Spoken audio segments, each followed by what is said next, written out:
தொலைக்காட்சி நேயர்களுக்கு வணக்கம். இயேசு கிறிஸ்துவின் இனிதான நாமத்தினால் உங்கள் அனைவருக்கும் அன்பின் வாழ்த்துக்கள். தேவன் நம்மீது வைத்த அன்பு.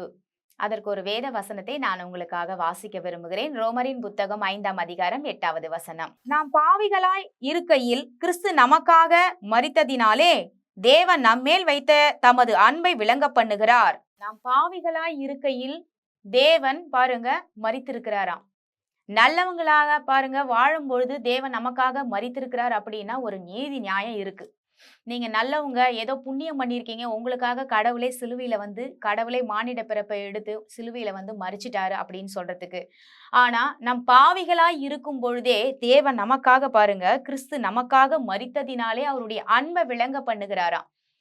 ஒரு அன்பு பாருங்க, சும்மா ஒருத்தர்கிட்ட போய் நீங்க யாராவது நான் உன் மேல அன்பா இருக்கேன்னு சொல்லிட்டு வார்த்தையினால சொன்னா யாருமே நம்ப மாட்டாங்க. ஆனா நம்ம அந்த அன்பை பாருங்க செயல்படுத்துவதன் மூலமாக சில கிஃப்ட் வாங்கி தருவோம். சில பேருக்கு அவங்களுக்கு ஏதாவது ஒரு பொருள் வாங்கி தருவோம். சில பேரை நம்ம வந்து ஹக் பண்ணி அந்த அன்பை விளங்க பண்ணுவோம். சில பேரை என்ன செய்வோம் அப்படின்னா பாருங்க, வீட்டுக்கு கூப்பிட்டு விருந்து வச்சு அவங்கள நல்லா உபசரித்து அவங்களுக்கு நம்மளுடைய அன்பை தெரிவிப்போம். ஆனா ஆண்டவருடைய அன்பு எப்படிப்பட்டதுன்னா, இதெல்லாம் நார்மல் ஒரு பர்சனால செய்ய முடியும். ஆனா தேவனால பாருங்க என்ன செய்ய முடியும் அப்படின்னா, நீ பாவியா இருக்கும் பொழுதே, நீ பிறப்பதற்கு முன்பதாகவே நீ பாவியா தான் பிறக்க போற, அந்த பாவின்ற ஒரு இதுவை நீ நீக்கி நீ நல்லபடியா வாழணும், நீ நல்ல முறையில வாழணும், நீதிமானா வாழணும் அப்படின்னு சொல்லி உங்க மேல வச்ச அன்புக்காக பாருங்க, நீ பாவியா இருக்கும் பொழுதே அவர் மரிச்சுட்டாராம். ஆண்டவர் பாருங்க ஒரு வார்த்தை சங்கீதக்காரன் தாவீது சொல்றாரு, நான் துர்க்குணத்தில் உருவானேன். நீ கருவுல உருவாகிறதே பாருங்க பாவத்தினாலதான் உருவாகிறோம்னு சொல்லி அங்க சங்கீதக்காரன் சொல்றத பார்க்கிறோம்.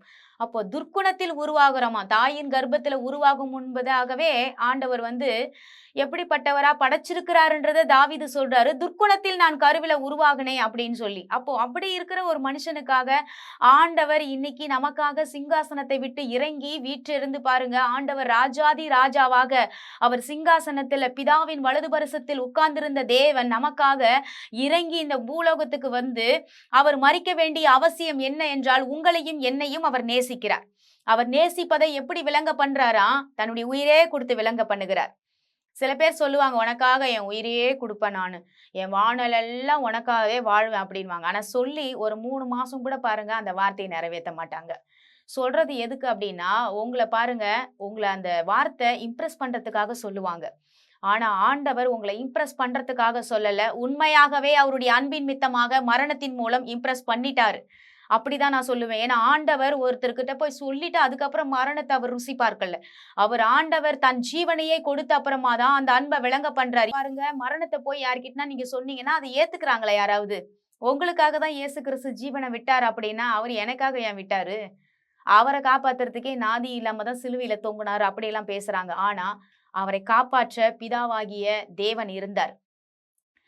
ஏகப்பட்ட தேவதூதர்கள் இருந்தாங்க. அவங்க பாருங்க ஒரு கண் அசைவுல இப்படின்னு பண்ணா போதும், அத்தனை தேவதூதர்கள், கோடான கோடி தேவதூதர்கள் இறங்கி வந்து அந்த இடத்துல ஹெல்ப் பண்ணிருக்க முடியும்.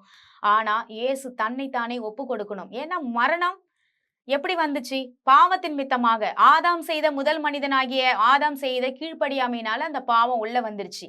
ஆண்டவர் ஒரு சட்டத்தை வச்சுட்டாரு. என்ன செஞ்சிருக்கிறாரு அப்படின்னா, ஆண்டவர் சொன்னாரு, பாவத்தினுடைய விளைவு மரணம், பாவம் செய்தால் மரணம் அப்படின்னு. அதை அவராலேயே மாற்ற முடியாது. அந்த பாவத்திற்கு பிள்ளைகள் தண்டனை அனுபவிக்க கூடாது என்பதற்காக தன்னுடைய அன்பின் மித்தமாக பிதாவாகிய தேவன் தன்னுடைய ஒரே பேரான குமாரனை பாருங்க இந்த பூலோகத்துக்கு அனுப்பி வைக்கிறார். அவர் கன்னி மரியாள் வயித்துல பறந்து நமக்காக அவர் உயிர் துறந்து இன்றைக்கும் அவர் ஜீவனோடு உயிர் தெழுந்த தேவன் இருக்கிறார். ஏன்னா அவர் நமக்காக பாருங்க அவருடைய அன்பை விளங்க பண்ணுவதற்காக இம்மட்டும் செய்த தேவன் ஏன் உங்க வாழ்க்கையில இனி அற்புதம் நடக்காதுன்னு நினைக்கிறீங்க? தன்னுடைய உயிரே ஒருத்தர் கொடுத்துட்டார் அப்படின்னா நிச்சயமாக பல ஆசீர்வாதங்கள் நிச்சயமாக உங்களை தேடி வரும். அதற்கு உத்தரவாதமே அவருடைய உயிர் தான். அவருடைய உயிரே உங்களுக்காக கொடுத்துட்டார். உயிரை கொடுத்தாரு, 3ஆம் நாள் உயிரோட ஏஞ்சிட்டாரு அப்படின்னு நினைச்சீங்கன்னா அது பிதாவினுடைய திட்டம். ஆனா அந்த உயிர் கொடுக்கிற வலி எவ்வளவு பெரிய வலியை அனுபவிச்சாரு உங்களுக்காகவும் எனக்காகவும். அப்போ தேவன் பாருங்க அவருடைய வார்த்தையை பார்க்கும் பொழுது தேவன் நம் மீது வைத்த அன்பு எத்தனை பெரியது. அந்த அன்பு பெரிதான ஒரு அன்புக்காக நம்ம செபிக்க போகிறோம். இன்னைக்கு அவருடைய அன்பு நம்மளுடைய இருதயத்தை நிரப்பணும். அதுக்காக தான் நம்ம செபிக்கணும். எங்கள் அன்பும் இரக்கமும் நிறைந்த நல்ல தகப்பனே, தேவன் எங்கள் மீது வைத்த அன்புக்காக நாங்க நன்றி சொல்லி ஜெபிக்கிறோம். எங்களுக்காக யாரும் உயிர் கொடுக்கறதுக்கு இந்த உலகத்துல பார்க்கலப்பா. ஆனா நீங்க நாங்க பிறப்பதற்கு முன்பதாகவே முன்குறித்து எங்களுக்காக உயிர் கொடுத்து, நாங்க பாவிகளா இருக்கும் பொழுதே எங்களுக்காக உயிர் கொடுத்த தேவன், நாங்க நீதிமான்கள் ஆக்கப்பட்டு இன்னைக்கு உங்க பிள்ளையா மாறிட்டோம். எங்களுக்கு ஆசீர்வதிப்பது அதிக நிச்சயம் என்று நான் விசுவாசிக்கிறேன். நிச்சயமாகவே முடிவுண்டு, உன் நம்பிக்கை வீண் போகாது என்று சொன்ன தேவன், நாங்கள் உம்மை நம்பி இருக்கிறோம் ஆண்டவரே. உங்கள் மீது அன்பு வைத்த எவரையும் நீர் கைவிடுகிற தேவன் அல்ல. நீர் ஒவ்வொருவரையும் ஆசீர்வதித்து பலப்படுத்தி அவர்களுக்கு சகாயம் பண்ணுவேன் என்று வாக்கு கொடுத்தவர். அப்படியே செய்து ஒவ்வொரு நாளும் எங்களை வழிநடத்தி ஆண்டவரே உம்மண்டையில் சேர்த்து கொண்டதற்காக நாங்கள் நன்றி சொல்லுகிறோம். உம்முடைய அன்புக்கு நன்றி. உம்முடைய அன்பு எங்கள் இருதயத்துல ஊற்றப்படட்டும், நிரப்பட்டும் ஆண்டவரே.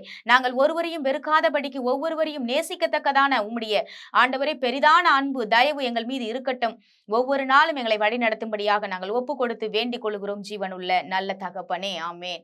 கர்த்தர் நம் அனைவரையும் ஆசீர்வதிப்பாராக. God bless you.